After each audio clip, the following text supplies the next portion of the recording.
మహాగణాధిపతయే నమః. ఓం గురుభ్యో నమః. ఓం శ్రీమాత్రే నమః.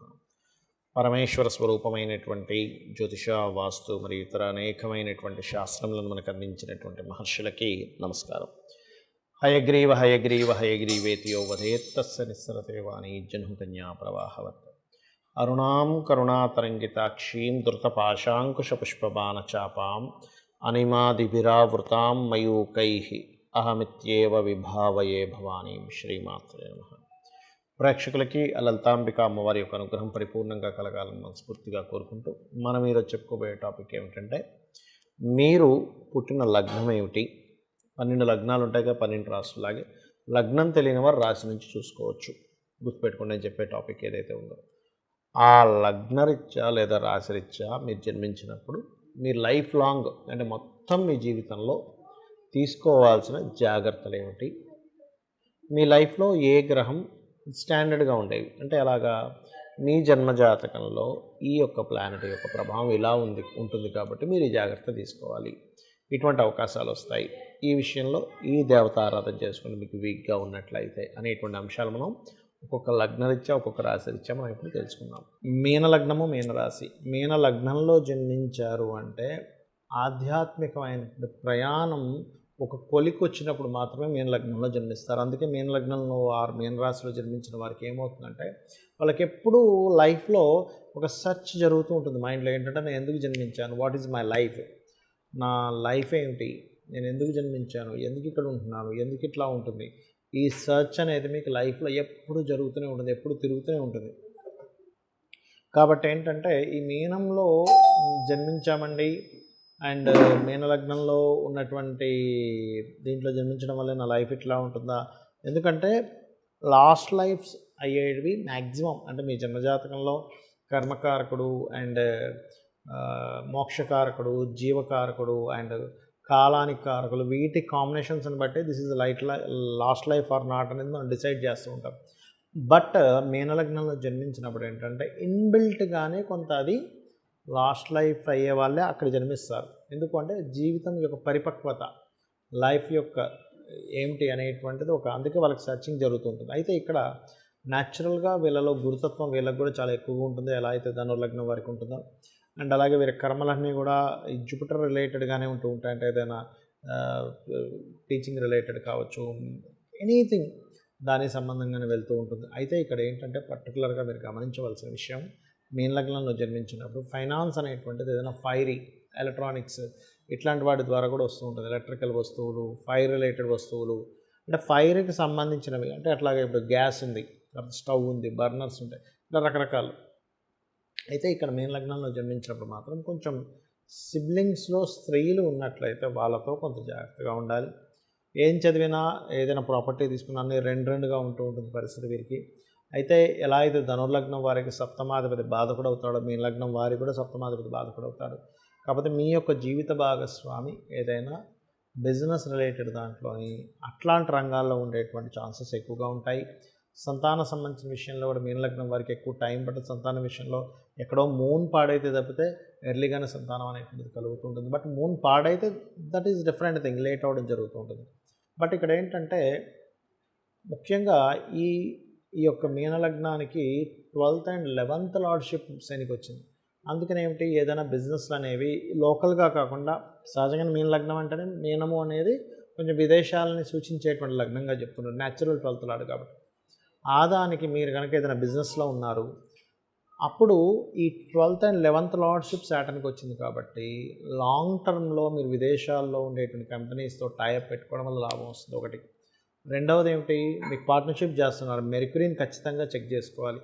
బుధగ్రహం బాగున్నది, ఆటోమేటిక్గా మీ యొక్క పార్ట్నర్షిప్స్లో బాగా రాణిస్తారు. బుధగ్రహం బాగాలేదు, ఎందుకంటే బాధకుడు అయ్యాడు, అప్పుడు పార్ట్నర్షిప్స్ జోలికి వెళ్ళకండి దయచేసి. బట్ ఏదైనప్పటికీ కూడా మీరు ఎంత రాజరాజేశ్వరి అమ్మవారి యొక్క అష్టోత్తరాలు చదువుకుంటూ ఉంటే అంత బాగుంటుంది. దక్షిణామూర్తి స్తోత్రం చేస్తూ ఉంటే మీరు అంత స్ట్రెంథెన్ అవుతూ ఉంటారు. నరసింహస్వామిని, మీకు ఎప్పుడైనా ఫైనాన్షియల్ ప్రాబ్లం వచ్చింది ఒకసారి నరసింహస్వామిని తలుచుకోండి, లేదా ఓం స్కందాయ నమః అనుకోండి, ఖచ్చితంగా ఫైనాన్షియల్ గ్రోత్ వస్తుంది. అయితే జనరల్గా అందరికీ కూడా ఏంటంటే ఎవరికైనా ధనం ఇబ్బంది వస్తుందంటే ఓం సంపత్కరీ సమారూఢ సింధుర వ్రజ సేవితాయ నమః చేసుకోండి. అయితే ఇక్కడ ఏంటంటే ఏ ప్లానెట్ ఎలా ఉంది, దాని కాంబినేషన్ ఏంటి, దాని కండిషన్ ఏమిటనే దాన్ని బట్టి పర్సనల్ చార్ట్లో చూసుకోవాలి.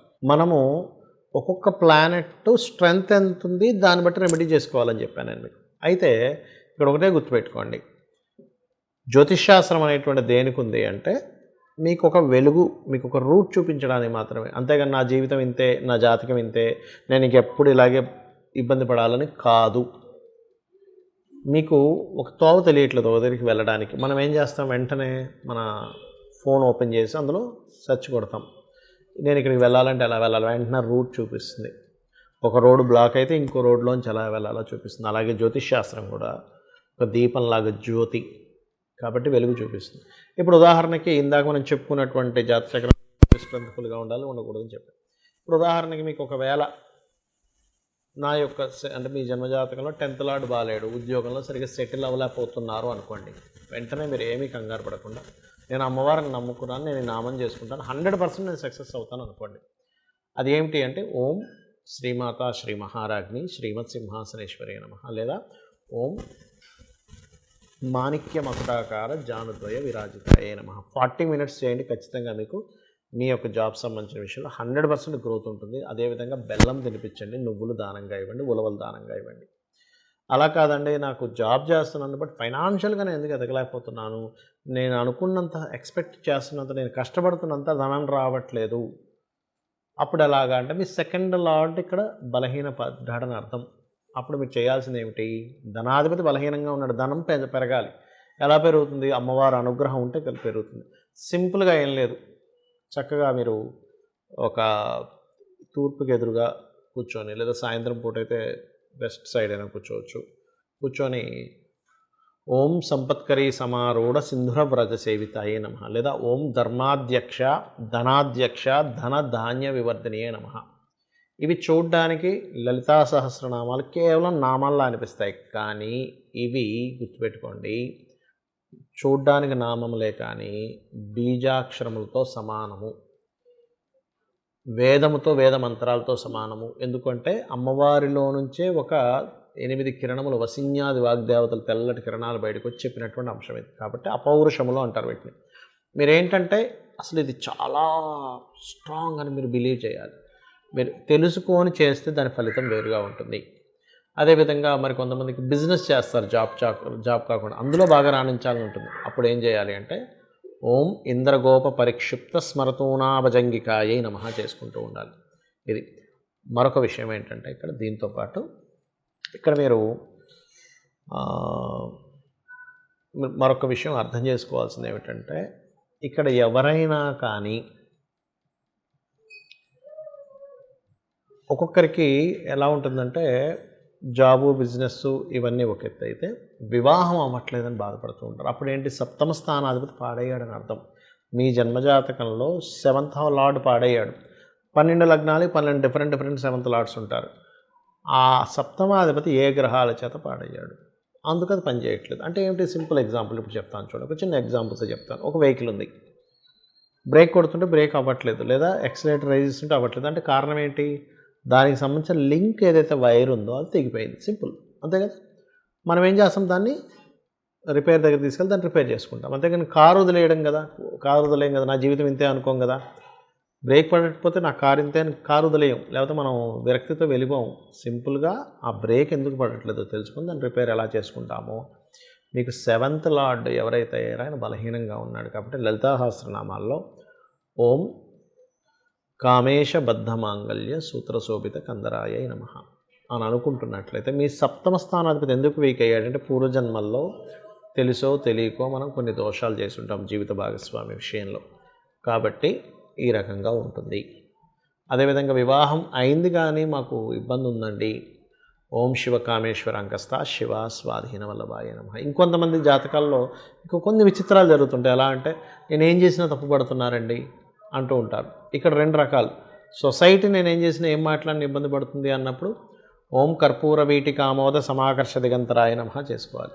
అలా కాదండి, మా భార్యాభర్తల మధ్య విషయంలో మాకు తెలియకుండానే మిస్అండర్స్టాండింగ్స్ వస్తున్నాయి అని అనుకున్నప్పుడు ఏంటంటే పర్టికులర్గా మీరు లలితా సహస్రనామాల్లో ఒక నామం ఉంటుంది. అదేమిటి అంటే ఇందులో 2 విషయాలు. ఒకటి, ప్రతి విషయము ఏదో ఒక లిటిగేషన్‌గా ఏర్పడుతుంది అన్నప్పుడు ఓం కామేశ్వర ముఖాలోప కల్పిత శ్రీ గణేశ్వర చేసుకోండి. చేసుకున్నట్టయితే ఖచ్చితంగా బాగుంటుంది. అలా కాకుండా